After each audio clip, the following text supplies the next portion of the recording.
আছেন আপনারা? আশা করছি সবাই ভালো আছেন, সুস্থ আছেন।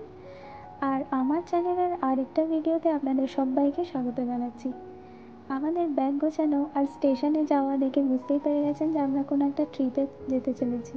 তো চলুন আমাদের সঙ্গে থাকুন, বলছি যে কোথায় যাওয়া হচ্ছে আমাদের। আমরা স্টেশন পৌঁছে গেছি আর এই তো এক্সেলেটারে করে উঠে যাচ্ছি। আমাদের এই ট্রিপে মা বাবা, বুনু আর ওর হাজব্যান্ড সবাই মিলে যাচ্ছি। তো সঙ্গে থাকুন।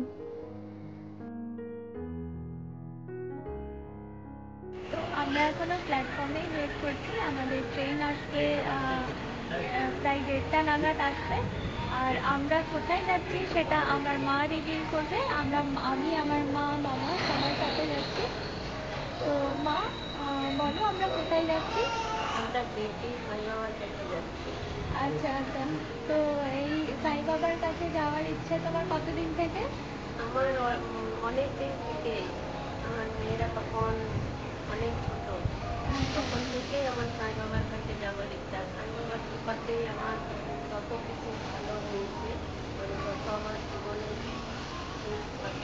সব কিছুই আমার সাই বাবার কৃপাতে। আমার অনেক দিনের ইচ্ছে ছিল যে আমি সাই বাবার কাছে যাই। বা তাহলে তুমি কতটা এক্সাইটেড বলো? আমি অনেক অনেক বেশি। ঘড়িতে 1:30 বেজে গেছে আর আমাদের ট্রেনও অ্যানাউন্স করে দিয়েছে। তো এবার আমাদের ট্রেন কিছুক্ষণের মধ্যেই ঢুকে যাবে আশা করছি। ট্রেনটা মোটামুটি ঠিক সময় মতোই আছে, তাই আমরা কোচ পজিশনের দিকে এগিয়ে যাচ্ছিলাম। আমাদের কত নম্বর কোচ? আমাদের B1। হ্যাঁ, B1ই তো। তো আমরা আমাদের কোচের পজিশনের দিকে চলে যাচ্ছি। ট্রেনটা তো মোটামুটি ঠিক সময় না গো? ঠিক আছে, তাহলে ট্রেনে উঠে তোমাদের সাথে দেখা হচ্ছে।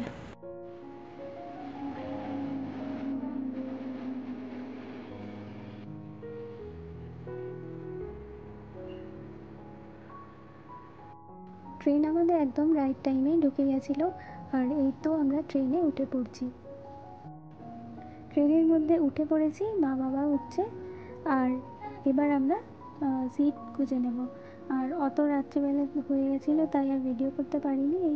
আমার বুনুর সাথেও ট্রেনে দেখা হয়ে গেছিলো আর পরের দিন সকালবেলাতে পুরো ঝলমলে রোদ, খুব ভালো লাগছিল। আমাদের ওখানে তখন বৃষ্টি পড়ছিল। আর মর্নিং রাত্রিবেলাতে অনেকটা লেট হয়ে গেছিলো, উঠতে শুতে প্রায় 3টে বেজে গেছিলো, তাই আর ভিডিও করা হয়নি। আর আমার বুনুর সাথে আমরা এখন এই সবাই দেখা হয়ে গেছে রাত্রিবেলাতেই। আর এইদিকে আমাদের খাওয়া দাওয়ার ব্যবস্থা চলছে, মুড়ি খাওয়া চলছে আমাদের এখন। আমাদের ট্রেন এখন প্রয়াগরাজ স্টেশনে ঢুকে গেছে। বেলা 1:10 বেজে গেছে। এবার আমরা লাঞ্চ করব। ভাবলাম একবার স্টেশনে বাইরেটা দেখে আসি, কিন্তু অসম্ভব গরম হওয়ার জন্য ট্রেন থেকে আর নামা হলো না। রাত্রিবেলাতে ডিনার সেরে আমরা শুয়ে পড়লাম। তারপরের দিন সকালবেলাতে আমরা গন্তব্যস্থানে পৌঁছে গেলাম। নেমে পড়লাম নাসিক রোডে। তখন বাজে সকাল 8টা। আমরা এইমাত্র নাসিক পৌঁছে গেলাম। এবারে শিব বাবার দর্শন করব। বুনু, আমরা কোথায় পৌঁছে গেলাম? এবার আমরা কোথায় যাব? আমরা যাব ত্রম্বকেশ্বর। ওকে, হর হর মহাদেব। স্টেশন থেকে বাইরে প্রচুর অটো আর ভ্যানের মতো একটা দাঁড়িয়ে রয়েছে দেখলাম। আর আমরা জানতাম না তার পাশেই বাস স্ট্যান্ড। তো এখানে আমরা নেগোশিয়েট করছি। ওরা অনেক টাকা ভাড়া চাইছিল, তো তাই আমরা একটু নেগোশিয়েট করছি। আমাদের হোটেল ছিল পাঞ্চওয়াটিতে, তো ওরা এই ভ্যানগুলোর মধ্যে প্রায় 600 টাকার মতো বলছিল। ভ্যানে প্রায় 7 থেকে 8 জন আপনারা বসতে পারবেন। আর আমরা লাস্টলি 500 টাকাতে বুক করলাম আর পৌঁছে গেলাম। আমরা রেডি হয়ে গেছি সবাই মিলে। এবার আমরা ত্রম্বকেশ্বরের উদ্দেশ্যে রওনা হব, তাই না মা? হ্যাঁ, এবার আমরা ফ্রেশ হয়ে ভগবান মহাদেবের কাছে রওনা দিচ্ছি। হ্যাঁ, ত্রম্বকেশ্বর থেকে ঘুরে এসে তারপরে আমরা এখন পঞ্চবটিতেই আছি। তারপরে পঞ্চবটি দর্শন করব। তো চলো আমাদের সাথে, তোমরাও এনজয় করো। ওম সাইরাম, হর হর মহাদেব। হর হর মহাদেব। ওখান থেকে অটো করে জন প্রতি 10 টাকা ভাড়া দিয়ে আমরা চলে এলাম বাস স্ট্যান্ড। আর বাস স্ট্যান্ডে এসে দেখি যে ত্র্যম্বকেশ্বর যাওয়ার জন্য সবসময় বাস অ্যাভেলেবেল আছে। নাসিক থেকে ত্র্যম্বকেশ্বরের দূরত্ব হচ্ছে 30 কিলোমিটার, তাই ওখানে লোকাল বাস স্ট্যান্ড থেকে এসি বাসে আমরা উঠে পড়েছি। তো আমরা এখন এসি বাসে উঠে গেছি, আর আমরা আমাদের হোটেল ছিল পাঞ্চবাটিতে, তোমাদেরকে বললামই। ওখান থেকে আমরা অটোতে করে সিবিএস বাস স্ট্যান্ডে চলে এসেছি। এবার সিবিএস বাস স্ট্যান্ডে এসে আমরা দেখলাম এসি বাস পরপর 8 ঘন্টা পরপর ছাড়ছে, আর ওর মধ্যেই আমরা বসে পড়েছি। আর পার পার্সন আমার ফেয়ার হচ্ছে, ভাড়া হচ্ছে 73 টাকা করে, আর লেডিসদের জন্য হাফ হয়ে যাচ্ছে ওই ভাড়াটা। মহারাষ্ট্রে যে কোনো জায়গাতে তুমি পাবলিক ট্রান্সপোর্ট ইউজ করলে লেডিসদের জন্য হাফ হয়ে যাচ্ছে ওই ভাড়াটা। আর দেখতে দেখতে আমরা ত্র্যম্বকেশ্বরে নেমে পড়েছি। ওখানে নামতে নামতে আমাদের 11টা সাড়ে 11টা বেজে গেছিলো, তাই একটু ঠান্ডা আখের রস খেয়ে নিয়েছিলাম। খেতে কেমন?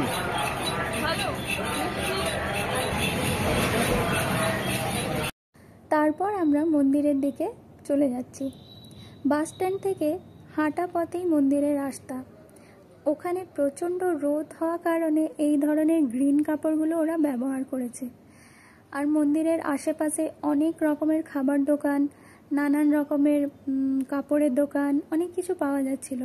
নানান রকমের ব্যাগের দোকান, পুজোর দোকান, আর আশেপাশে অনেক হোটেল, লজ এগুলো ছিল।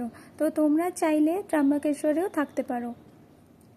ত্র্যম্বকেশ্বরের মন্দিরটা খুব ভালো জায়গাতে, মন্দিরের জাস্ট পেছনেই পাহাড় দেখা যায়। এখানে আসার বেস্ট টাইম হচ্ছে বৃষ্টির সময়। বৃষ্টির সময়তে এত সুন্দর লাগে, পাহাড়ে মনে হয় মেঘ চলে এসেছে। তো ওই দেখো আমরা মন্দিরের চূড়ার দর্শন পেয়ে গেছি, আর পেছনে পাহাড়টা কি অদ্ভুত লাগছে না দেখতে। আর এটাই যখন বৃষ্টি হয় তখন পাহাড়ের ওপরে মেঘ নেমে আসে। আমরা দুবার এসেছি, আমরা বৃষ্টির সময়ে একবার এসেছি ত্র্যম্বকেশ্বরে। তো তোমরা কমেন্টে জানিও যে তোমরা নাসিক ত্র্যম্বকেশ্বর গেছো না যাওনি, আর এই মন্দিরটা দেখতে তোমাদের কেমন লাগছে। তো দেখো আমরা মন্দিরের মেন দ্বারের সামনে পৌঁছে গেছি। আর আমার এই ভিডিওটাতে এই পর্যন্তই আপনাদেরকে দেখালাম। একটা ভিডিওতে অত কিছু ডিটেলস দেওয়া সম্ভব না। পরের ভিডিওর জন্য অবশ্যই ওয়েট করুন। আর আমার ভিডিওগুলো যদি ভালো লেগে থাকে তাহলে লাইক, কমেন্ট আর সাবস্ক্রাইব করার অনুরোধ রইল। ধন্যবাদ।